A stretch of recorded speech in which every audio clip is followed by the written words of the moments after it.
Olá novamente. Até o momento, temos usado como entrada e saída apenas teclado e mouse. Entretanto, existem diversas outras formas de entrada e saída de dados, sendo uma delas o uso de arquivos. O uso de arquivos deve-se principalmente ao fato que a memória primária de trabalho, ela só armazena dados enquanto ligada a uma fonte de energia. Uma vez que o equipamento seja desligado, os dados na memória primária são perdidos. Para poder utilizar esses dados em momentos posteriores, é necessário gravá-los em arquivos, na memória secundária ou memória de armazenamento.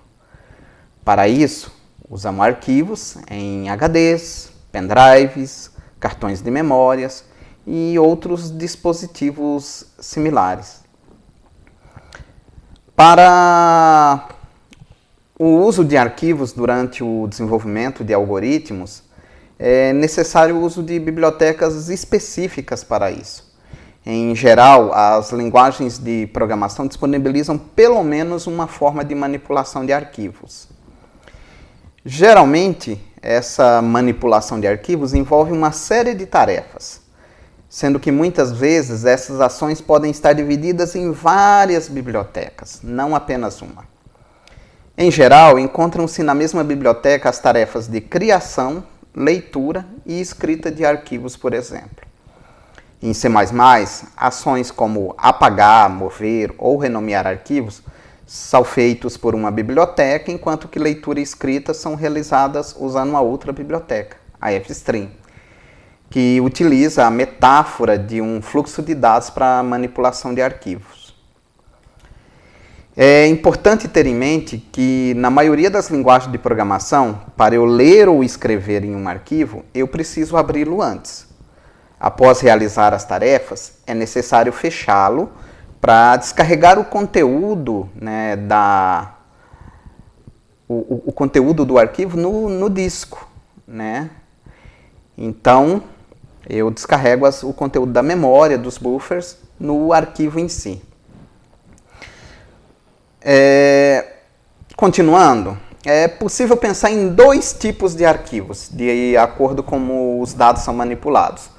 Nós podemos ter, por exemplo, um fluxo de texto, em que os dados dos arquivos são tratados como uma sequência de caracteres, geralmente representando um texto. Nesse caso, geralmente se utiliza a tabela ASCII ou caracteres Unicode. Nós podemos também trabalhar com arquivos, lendo e escrevendo dados como se estivéssemos usando a memória, usando a representação dos dados na memória. Nesse caso, como os dados representam uma sequência de bits, dizemos que estamos usando um fluxo binário. Em C++, utilizamos streams, fluxos em inglês, para manipulação de arquivos, sendo que existem três tipos de strings disponibilizadas. A ifstream, e fstream, ou ifstream, para entrada e leitura de dados. A ofstream, ou offstream, para saída e escrita de dados, e a fstream para entrada e saída. Para usar qualquer uma dessas strings, nós vamos utilizar a biblioteca fstream. Bom, caso a gente esteja utilizando o offstream, um arquivo de saída, se esse arquivo não sair, ele vai ser criado. Porém, se o arquivo já existir, o conteúdo desse arquivo vai ser apagado. Então, é necessário tomar cuidado quanto a isso. Por outro lado, se estivermos usando o ifstream, se o arquivo não existir, o mesmo não será criado e teremos erro ao tentar ler desse arquivo. A forma mais simples de utilizar arquivos é como um fluxo de texto. Nós escrevemos no arquivo de modo similar ao uso do cout e lemos no arquivo de modo similar ao uso do cin. Simples assim. Na tela, temos um exemplo de escrita em arquivo. Percebam que eu uso uma variável chamada arquivo, do tipo offstream. E essa variável é associada externamente ao arquivo meu dados.txt.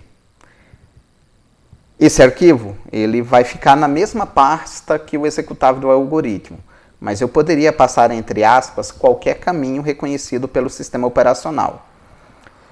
Usando a variável arquivo, eu escrevo um texto no arquivo de saída e, na sequência, nós fechamos, usando o comando close. Na verdade, a menos que você precise fechar o arquivo para abrir outro, usando a mesma variável, arquivo, ou você for encerrar o programa usando este, ao invés do tradicional return, não é necessário chamar o close. Isso será feito automaticamente. E aí, você viu o close, que foi desnecessário, mas não viu o open. Então, isso ocorre porque a abertura já é feita quando associamos a variável ao arquivo de saída. Então, quando fazemos isso aqui. Então, você está associando a variável arquivo ao arquivo de saída. Eu poderia também declarar a variável arquivo e depois fazer a associação usando o open. Em termos de eficiência, essa forma é preferida caso você já tenha o nome do arquivo. Bom, antes de vermos um exemplo de leitura de dados de arquivo, vamos relembrar aqui que com ifstream, se o arquivo não existir, ele não será criado e as tentativas de leitura irão gerar erro. Assim, é importante sabermos se a variável ifstream foi realmente associada a um arquivo. Para isso, nós podemos simplesmente testar a variável,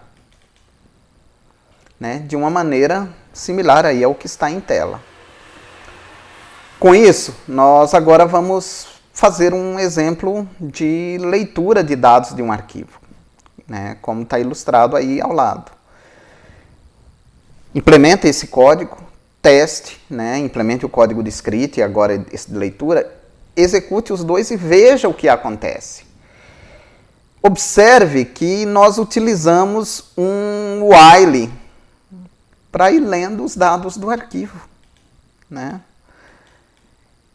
Enquanto eu consigo ler os dados do arquivo, enquanto eu consigo atribuir algo à variável dados, eu vou imprimir nessa variável e continuo a tentativa de leitura.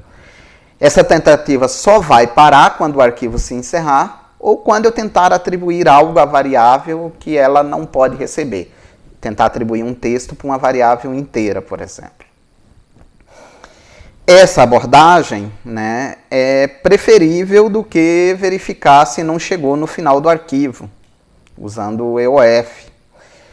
Por quê? Porque ela verifica outras situações, não apenas o final de arquivo. Ela verifica erro de leitura e é mais eficiente.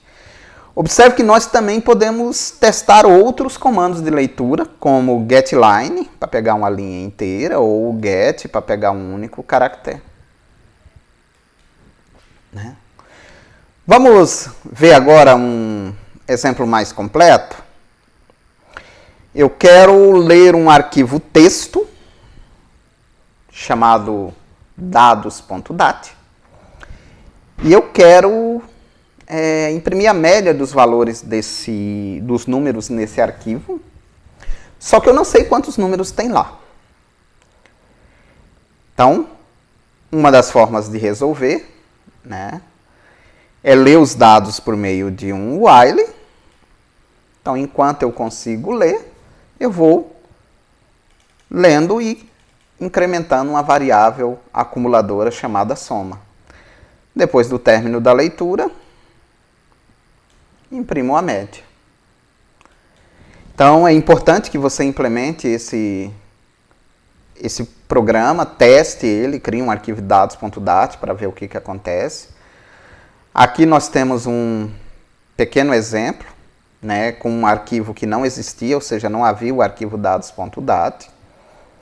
E aqui um outro arquivo com vários números separados por espaço, tabulação ou final de linha.